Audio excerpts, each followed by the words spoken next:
Yeah. Is there slacks? It's Astrostetics. Let's get it. P. Young Miami. Caresha, please. I hope you have a backup because last week you felt the need to go in on Joe Budden because he got a gold plaque from his single Pump It Up. Now, I'm going to keep it a bean with y'all. I was alluding to this before, but Pump It Up really should be like 4 times, 5 times platinum in my opinion. The year it came out is like top 5 biggest song of that year. I don't know if there's any cases where the music accounting department could have missed a few million singles or something. Young Miami, what was so funny about that? To this day, I can't tell why you was laughing at that. Joe Budden actually responded, and he actually went easy on you, Young Miami. In this upcoming audio, Joe Budden, he didn't wild out on you. He didn't go in on you in no crazy way. He made some fantastic points. Peep this, America. Also, it has come to my attention that a few of you people out there think that it's key time because LL came and brought me my gold plaque for Pump It Up. Dun, dun, dun, dun. Yeah. Get to it, nigga. Open the door.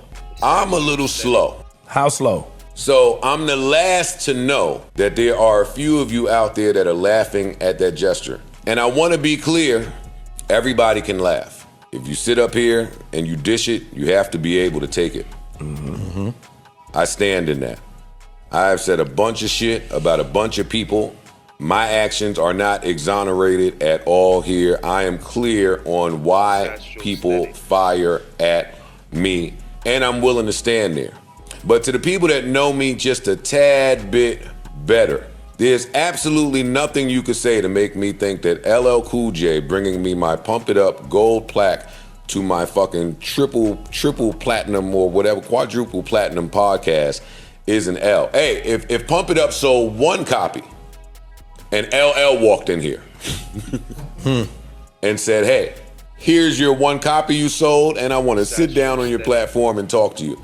The hip-hop head that I am would take that to be the biggest of W's because of my Queens background and because of who I deem LL Cool J to be. Now, while we all can laugh, and if there's anybody that I hope would be laughing, it is Young Miami with all that she has had to endure in the past year or so.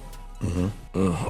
I want to be clear, I like Young Miami. I do. I want to be honest here.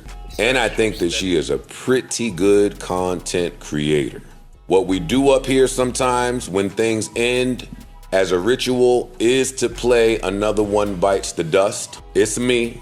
I'll take it. I'm a dick. I think it's funny. Mm-hmm. I just think it's a cool little segment when shit goes awry. I don't play it to personally attack anyone. And while I talk to Caresha, I'm not going to personally attack her because she is allowed to laugh and I like her. I think she is funny. I think she is great. Yada, yada, yada. Qualify. The thing about laughter, I think, that she will soon realize is it's also a luxury. Laughter, I say all the time, laughter is good for the soul. / the flip side of that, laughter is also a privilege. So while I'm happy that Caresha is able to laugh because she's had a stressful year, I am a little surprised that she has found enough time to laugh at anything. I'm not going to call you out of your name. I'm not going to be personal. I'm not going to be disrespectful. I want to keep this professional and on the music. If Complex were to do a list of where all the female rappers rate, Caresha, you would be last on the list. You would be drop dead last on that list. Every female out there is wiping you down right now. And to the people that are lost, I'm saying this because Caresha put the laughing emojis over LL handing me my Pump It Up gold plaque. And do I believe Pump It Up to be a gold record? No. And do I believe that everybody in the lunchroom can laugh at something that may be funny? No. No.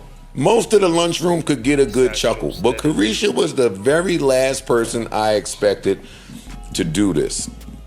Caresha, not only may you be dropped from your label right now, but you are not allowed to put music out. There's nothing happening. I want to remind you that today I hear Pump It Up more than I hear you. So while you go on these social media rants and say that you were 9 years old with Pump It Up drop and now you're 30, you should be cautious of that because your record label today is saying to you that they're not seeing any growth. Self-admittedly, the only talent that you have possessed in recent years is providing emotion, yet you're at a standstill. I'm not talking city girls. I'm talking you. And that's my problem when it comes to current modern acts and the caricatures that you be. Like, I view you as a science project. And I'm not talking city girls because I'm a fan of city girls. And I'm on JT's side in the breakup. But I love City Girls, and City Girls has accomplished a few. No, for real, JT came up here, hair flowing. She's amazing. Like, stop for a minute. I ain't stupid. I gotta try to read between some of the social media shit. JT came up here, skin glowing, hair glowing, knee-high boots, with a staff that didn't look cheap. She came up here talking that talk. She came up here with music circulating, and everybody up here absolutely loved her. Yes. Here's the kicker. JT also has a nigga with all the money in the world. Right. JT is with somebody. I fuck with JT. Throw the phone at that bitch at the award show, nigga. Yeah, nigga. I'm repping for mine. JT got a nigga that got all the money in the world. And still, when the odds were against her, she got to it. For sure. She got to work. Niggas laughed. Oh, you doing a small venue, yo. Oh, you flopped. Oh, yo. She came up here and got real. Yo, our last project, it wasn't the greatest. And I had to go back to the drawing board and really find myself. I don't think Caresha has the time. I don't think she has the time to laugh when it appears that she is going through an identity crisis. And that right there be my problem with y'all. I've seen y'all. I am very familiar with this type. I'm familiar with the type that think they became the dick that they helped came. I'm very familiar with the bitches that think they have bloomed into who they consume. Oh, wow. You was running around here and you gave JT your ass to kiss. You sat there with Saucy Santana, who even raps better than your ass, and gave JT your ass to kiss. You said, I'm dating a billionaire now. Fuck that city girl shit. I'm off of it. We not making no money. I'm donezo here. You told Shorty Doo-Wop, you told Homeboy's ex that if you felt like it, you could get Homeboy to get her on all fours and start sucking some dick or barking like a dog or some shit. You also told Homegirl that because her carpet was fucked up, she was broke. And now when you start with me, you want to say protect black women. I don't want to hear none of that shit. You are the worst female rapper out there currently, and you don't write your own shit. These are science projects put together by people and companies with the best of the best surrounding them for them to get further. But as a standalone, nothing's ever happened. When JT went to jail, you kicked that shit. Yo, I gotta wait for it. The wait for it looks different now. Nothing was popping.